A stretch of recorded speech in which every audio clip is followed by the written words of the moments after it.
현대의학의 발전이 많이 됐죠. 그래서 지금은 예전보다 훨씬 많은 사람들이 죽었다가 다시 살아나는 경험을 합니다.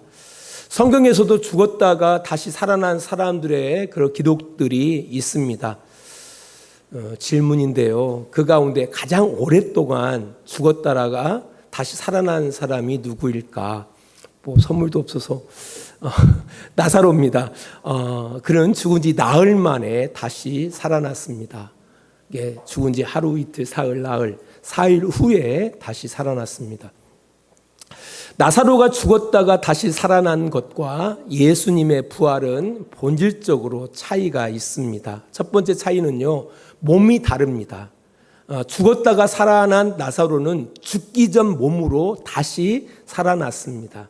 반면 부활하신 예수님께서는 신령한 몸으로 다시 살아나셨습니다.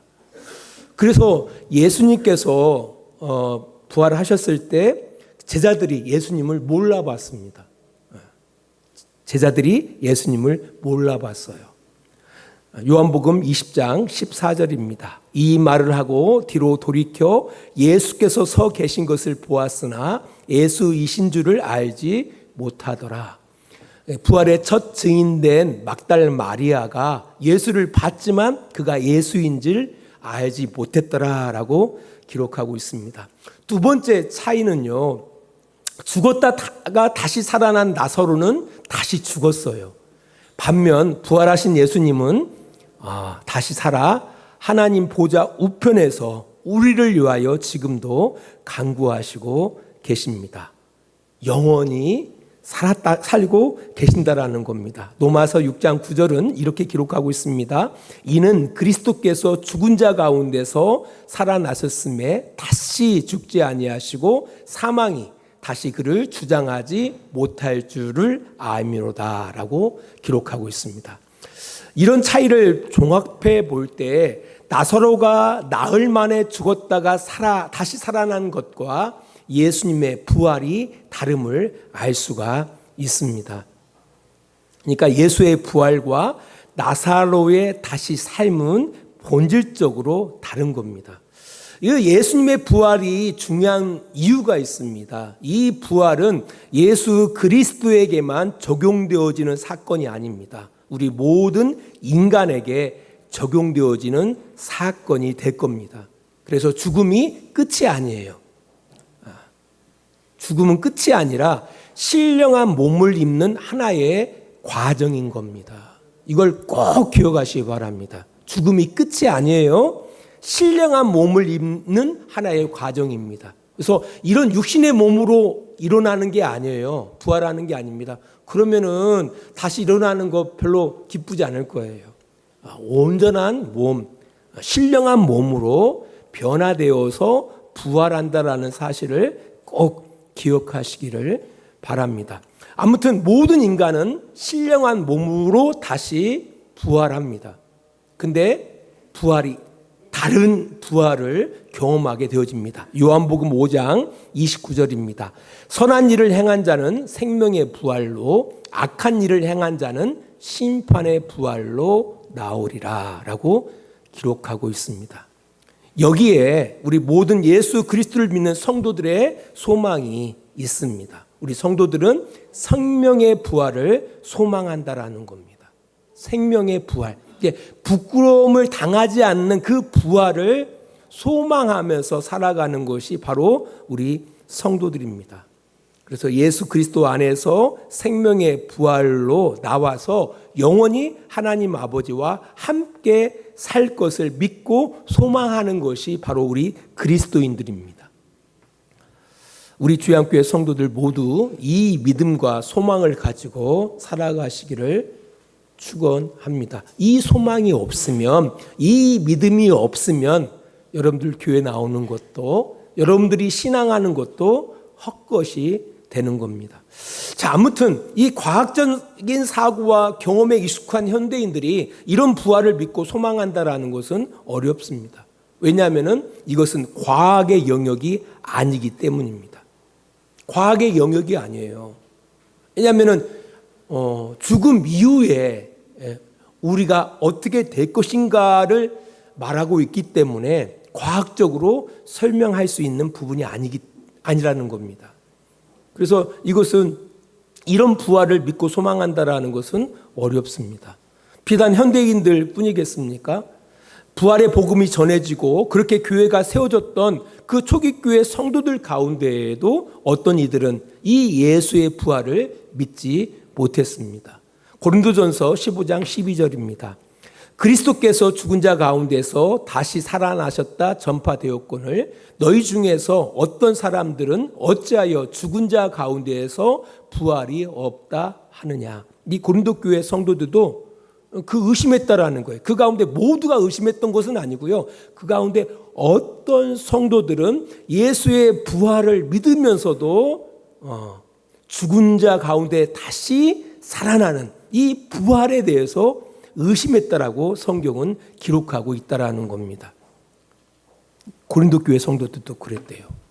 심지어 부활하신 예수님과 함께 동고동락했던 제자들까지도 처음에는 예수의 부활을 믿지 못했습니다. 요한복음 20장 25절입니다. 다른 제자들이 그에게 이르되 우리가 주를 보았노라 하니 도마가 이르되 내가 그의 손에 못자국을 보며 내 손가락을 그 못자국에 넣으며 내 손을 그 옆구리에 넣어보지 않고는 믿지 아니하겠노라 하니라 라고 기록하고 있습니다. 도마의 이야기입니다. 예수님의 제자 도마가 그렇게 이야기를 한 겁니다. 난 직접 만져보지 않고서는 예수님의 부활을 믿을 수 없어 라고. 예수님의 제자들까지도 믿지 못했다라는 겁니다. 그래서 지금이나 그때나 그 예수 그리스도의 부활을 믿는다라는 것은 어려운 겁니다. 또 우리에게 부활이 있다라는 사실을 믿는다라는 것은 어려운 겁니다. 그래서 어떤 사람들은 그것은 종교적인 망상이다, 거짓이다, 조작이다라고 주장합니다. 그러나 분명하게 말씀드립니다. 예수 그리스도의 부활은 실제요 역사적인 사건입니다. 그 부활이 역사적 사건임을 증거하는 몇 가지 이유들이 있습니다. 그 첫 번째로는요, 예수 그리스도의 부활에 대한 사복음서의 기록들이 그것을 증거합니다. 나중에 시간이 되어져서 한번 그 사복음서의 끝부분을 한번 읽어보시기 바랍니다. 재밌는 것은요, 그 부활에 대해서 여러 증언들이 기록되어져 있는데요. 그 증언들이 다 달라요. 이게 마태, 마가, 누가, 요한의 그 부활을 증언하는 사람들의 그 이야기들이 달라요. 또 그 주인공들이 다릅니다. 근데 한결같이 예수 그리스도는 부활했다라는 것은 모두가 인정을 해요. 만일 이 그리스도의 부활이 조작되어졌다라고 한다면요, 그 사복음서의 부활에 대한 기록이 모두 일치되어져야 하는 겁니다. 한번 생각해 보세요. 이것을 조작한다고 생각해 보세요. 왜곡시켜야 한다고 생각해 보세요. 그렇다고 한다면요, 그 내용들을 일치시켜야죠. 동일한 증인들의 동일한 어떤 내용들로 일치되어져야 한다라는 겁니다. 그러나 그 예수의 부활에 대한 사실은 동일하게 주장하지만 그들의 기억들은 다르게 이야기되고 있다라는 겁니다. 이것이 바로 예수 그리스도의 부활이 거짓도 아니요 조작되어지지 않았다라는 증거가 된다라는 겁니다. 두 번째 이유는요, 예수 그리스도의 그 부활의 증인들이 바로 여자들이었다라는 겁니다. 예수의 부활을 증언한 사람들 모두가 여자들이었습니다. 남자가 하나도 없었어요. 고대 지중해 사회에서 여성들은 신뢰할 수 없는 존재로 여겼습니다. 뭐라고요? 고대 지중해 사회에서는 여성들을 어떻게 여겼다고요? 신뢰할 수 없는 사람으로 여겼다라는 거예요. 만일 초기 기독교 공동체가 그 거짓된 부활을 참으로 조작하고 싶었단다라면은 부활의 증인으로 남성들을 세웠을 겁니다. 왜? 남성들을 세워야 그게 마땅해요. 그럼에도 불구하고 복음서에서는 부활의 증인으로 여성들이 등장하고 있다라는 겁니다. 이제 이것은요, 실제로 이 부활을 목격했음을 반증하고 있다라는 겁니다. 세 번째 이유가 있어요. 예수님의 부활을 직접 목격한 사람들이 너무 많다라는 겁니다. 어떤 한 사람의 망상, 이게 아니라 너무나 많은 사람들이 예수의 부활을 목격했습니다. 적어도 500명 이상의 사람들이 예수의 부활을 목격했습니다. 또 예수님께서 부활하신 이후에 40일 동안 함께 하셨기 때문에 수많은 사람들이 예수님의 부활을 목격했고 함께 했다라는 것을 성경이 증거하고 있습니다. 네 번째로는요, 그 부활의 증인으로 그 부활을 증언하는 일로 인하여 고난당하고 핍박당하고 심지어 그 일로 인하여 순교당한 사람들이 너무 많다라는 겁니다.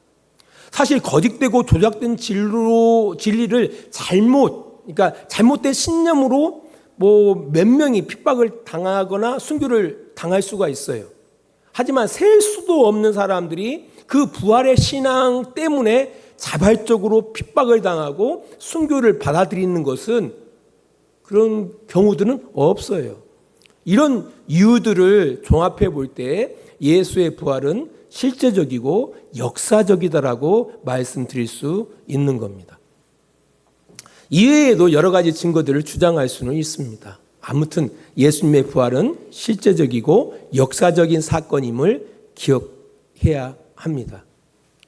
그렇게 강조하는 이유가 있습니다. 우리 고린도전서 15장 13절로 14절입니다. 만일 죽은 자의 부활이 없으면 그리스도도 다시 살아나지 못하였으리라. 그리스도께서 만일 다시 살아나지 못하였으면 우리가 전파하는 것도 헛것이요 또 너희의 믿음도 헛것이며. 기독교는 이 부활을 근거로 세워진 것이 기독교입니다. 그잖아요. 예수가 그리스도라는. 교회도 마찬가지입니다. 교회도 이 부활 신앙을 기초로 교회가 세워진 겁니다. 만약 예수께서 부활하지 않았다면 기독교는 존재하지 않습니다. 예수가 부활하지 않았다면 교회도 존재 이유가 없다라는 겁니다.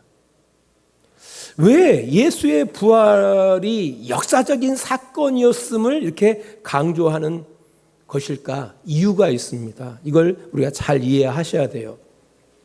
주전 586년 이스라엘은 바벨론에 의해서 망합니다. 그리고 예루살렘 성전은 무너지고요. 이스라엘 백성들은 전 세계로 흩어집니다. 그들은 깨닫습니다. 이스라엘이 하나님과 맺은 언약에 불충실함으로 이런 사태를 자초했다라고 생각했습니다.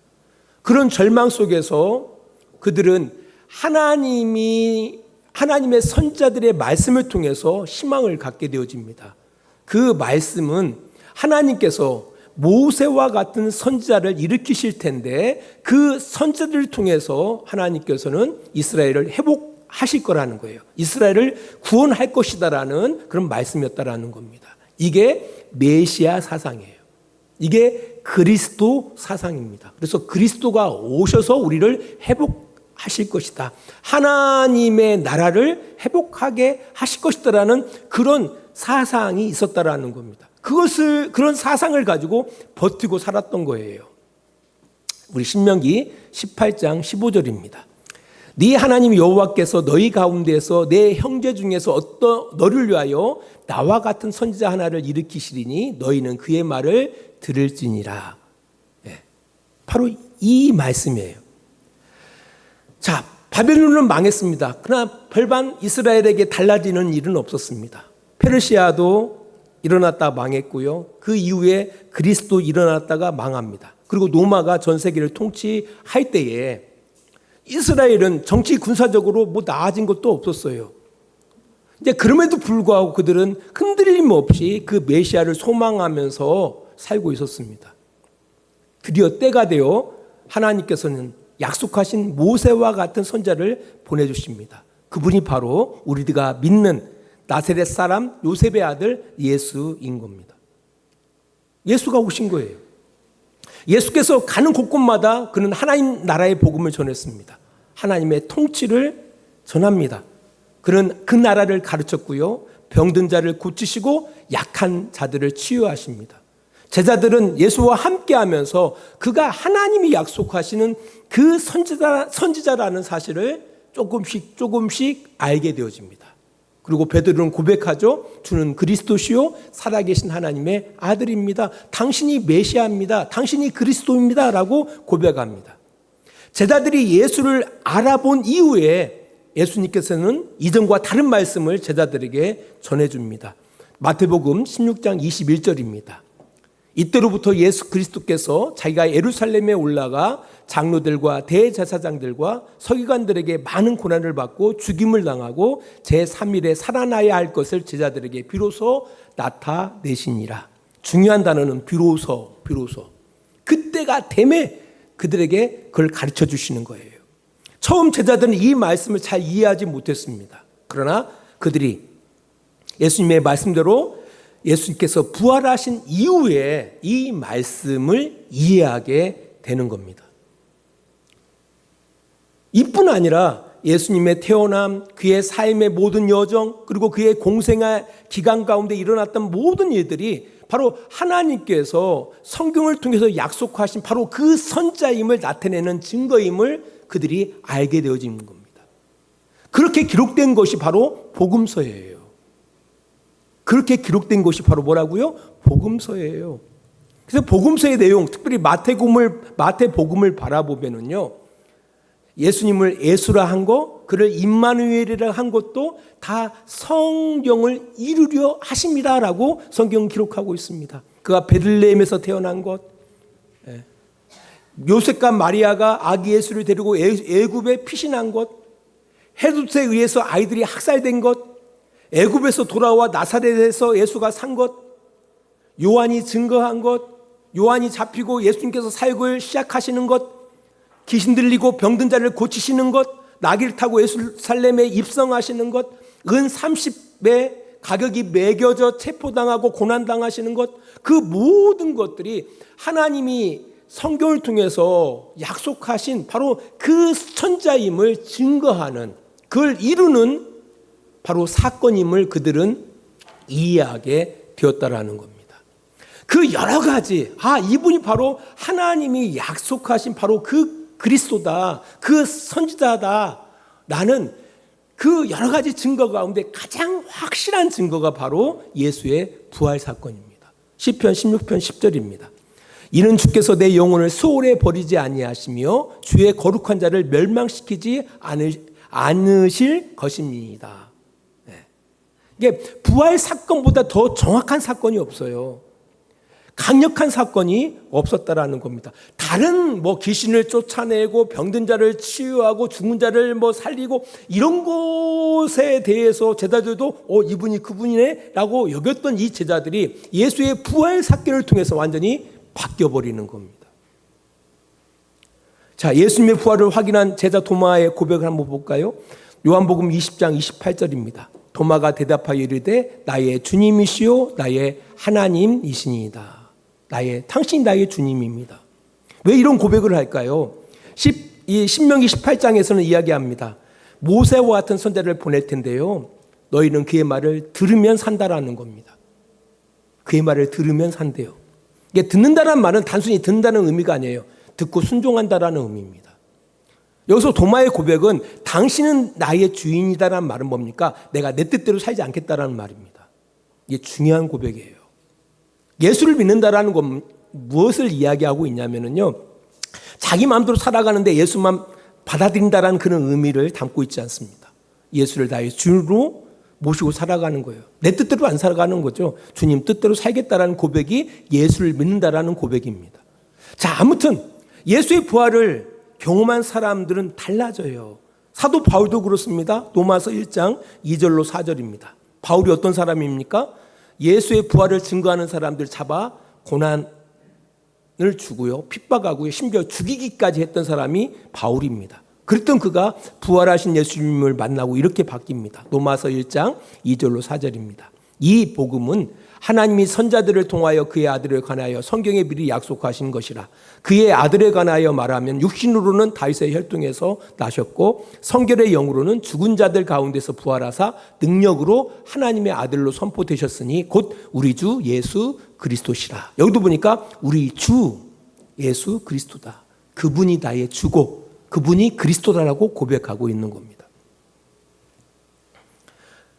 제자들 바울 모두가 예수의 부활을 목격함으로 그분이 하나님이 약속하신 메시아임을 믿게 되어집니다. 메시아이심을 믿게 되어집니다. 그리고 그분의 말씀에 따라 약속하신 성령을 기다렸고요. 성령이 그들에게 임했을 때 땅끝까지 부활을 증인하는 삶을 살게 되어졌다라는 겁니다. 이게 부활이 이만큼 중요한 거예요. 예수 그리스도의 부활을 믿고 소망한다라는 것은 이렇게 중요한 거예요. 우리가 마지막으로 살펴볼 것이 있습니다. 이 부활은요, 두 가지 부활이 있습니다. 아까 생명의 부활과 심판의 부활 이런 의미가 아니라요. 우리 믿는 사람들에게 이루어지는 두 가지 부활이 있어요. 한 가지는 이루어진 부활과 아직 이루어질 부활. 그러니까 아직 이루어지지는 않지만 앞으로 이루어질 부활이 있는데요. 첫 번째, 아직 이루어지지 않은 그 부활은 주님의 재림과 함께 그 부활은 이루어질 거고요. 이미 이루어진 부활이 있어요.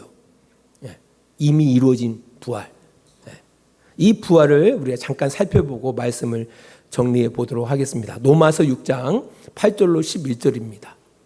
만일 우리가 그리스도와 함께 죽었으면 또한 그와 함께 살 줄을 믿노니 이는 그리스도께서 죽은 자 가운데서 다시 살아나셨음에 다시 죽지 아니하시고 사망이 다시 그를 주장하지 못할 줄을 아미로다. 그가 죽으심은 죄에 대하여 단번에 죽으시며 그가 살아계심은 하나님께 대하여 살아계심이니 이와 같이 너희도 너희 자신을 죄에 대하여는 죽은 자요 그리스도 예수 안에서 하나님께 대하여는 살아있는 자로 여길지어다 라고 기록하고 있습니다. 여기 보니까 8절에 이렇게 말씀하고 있습니다. 만일 우리가 그리스도와 함께 죽었으면 또한 그와 함께 살 줄을 믿는다라고 이야기하고 있어요. 함께 연합해서 다시 사는 거예요. 다시 사는데 중요한 것은 11절을 바라보니까 그렇게 주님과 연합하고 있단다라면은 우리가 어떻게 여기한다고요? 11절을 바라보니까 너희도 너희 자신을 죄에 대하여는 죽은 자요. 왜냐하면 예수 그리스도의 십자가의 사건으로 우리의 죄를 다 소멸시키셨거든요. 그러니까 죽은 자예요. 그렇지만 그리스도 예수 안에서 누구를 향해서는 하나님을 향하여는 살아있는 자라고 성경은 기록하고 있습니다. 부활한 자예요. 이미 이루어진 부활을 이야기하고 있습니다. 이것을 성경에서는 새로운 피조물이라고 이야기해요. 새로운 피조물이다. 똑같은데 무슨 새로운 피조물이에요? 다릅니다. 이전과 이후는 다릅니다. 우리가 예수와 함께 죽고 예수와 함께 산다라는 고백이 있단다라면 여러분 새로운 피조물이에요. 새로운 피조물. 이 사실을 꼭 기억하셔야 돼요. 이게 새로운 피조물이라는 그 증거가 어떻게 드러납니까? 예전에는 욕심을 따라 살았잖아요. 탐욕을 따라 살았습니다. 하지만 이제는 다르죠. 이제는 탐욕을 버리고 하나님의 사랑받는 거룩한 사람답게 긍휼하고 친절하고 겸손하고 온유하고 오래 참음으로 살아가고 있다라는 거예요. 그게 완벽하지는 않지만 그렇게 가고 있다라는 겁니다. 누구에게 불평할 일이 있더라도 용납해 주고요. 꼭 주님이 우리를 용서하신 것처럼. 그리고 서로 사랑하고요. 사랑하고요. 또 감사하면서 살아가야 한다라는 겁니다. 이게 예수 그리스도로 말미암아 함께 죽고 그리스도로 말미암아 하나님을 향하여 산 자의 이 부활한 사람들의 마땅한 삶인 것을 성경이 이야기하고 있다라는 겁니다. 아무튼 이 예수님의 이 부활은 실제적이고 역사적인 사건입니다. 우리도 주님이 재림하실 때에 주님처럼 온전한 몸을 입고 부활하게 될 겁니다. 뿐만 아니라 이미 우리는 부활한 사람들입니다. 하나님을 대하여 산 자가 되어졌다라는 거예요. 하나님과 함께하는 자가 되어졌다라는 겁니다. 이에 합당하게 우리의 인생을 살아가시는 우리 주양교회 성도들이 다 되시기를 주의 이름으로 축원합니다. 기도하겠습니다. 하나님 아버지 감사합니다. 참 이 어렵습니다. 이 예수님의 부활을 믿는다라는 게 또한 그 부활에 우리도 동참할 것이다라는 것을 우리가 믿고 소망한다라는 것이 어렵습니다. 그럼에도 불구하고 하나님 우리에게 믿음을 허락하셔서 우리에게 그 예수 그리스도의 부활을 믿고 우리에게도 그 부활에 참여하는 그런 그 소망을 우리에게 허락해 주심에 감사를 드립니다. 그것을 믿게 해 주심에 감사를 드립니다. 하나님 그때에 우리가 부끄러움 없는 부활을 맞이하기를 원합니다. 그러기 위하여 이 땅 가운데 이미 얻은 이 부활에 함께 참여하고 그렇게 살아내는 성도들이 되어지기를 원합니다. 하나님과 함께 살아가는 삶을 통하여 우리가 마땅히 부활의 그런 증인으로서 우리의 삶을 살아내는 그런 복된 우리들이 되어지기를 원합니다. 주님 도와주시옵소서. 예수님 거룩하신 이름으로 기도합니다. 아멘. 하나님 아버지 감사합니다. 부활절을 기념하면서 우리 성도들 함께 수고함으로 귀한 만찬을 준비했습니다. 준비한 손길을 주님 기억해 주시고 그들의 수고가 헛되지 않도록 주님 도와주시옵소서. 또한 우리 성도들 마음속에 예수의 부활을 믿고 우리도 그와 함께 부활할 것을 소망하면서 부끄럽지 않는 그런 부활을 기대하며 이 땅을 성실하게 살아내는 귀한 성도들이 다 되어질 수 있도록 주님 도와주시옵소서. 이제는 부활이요 생명이고 또한 진리 되신 예수 그리스도의 귀하신 은혜와 우리 아버지 하나님의 놀라우신 사랑하심과 성령의 감화와 감동과 지키시고 인도하심이 오늘도 시간을 구별하여 주님 앞에 예배하는 귀한 성도들의 머리 위에와 그들의 가정과 직장과 사업장이 다 되어지기를 예수 그리스도의 이름으로 간절히 축원하옵나이다. 아멘.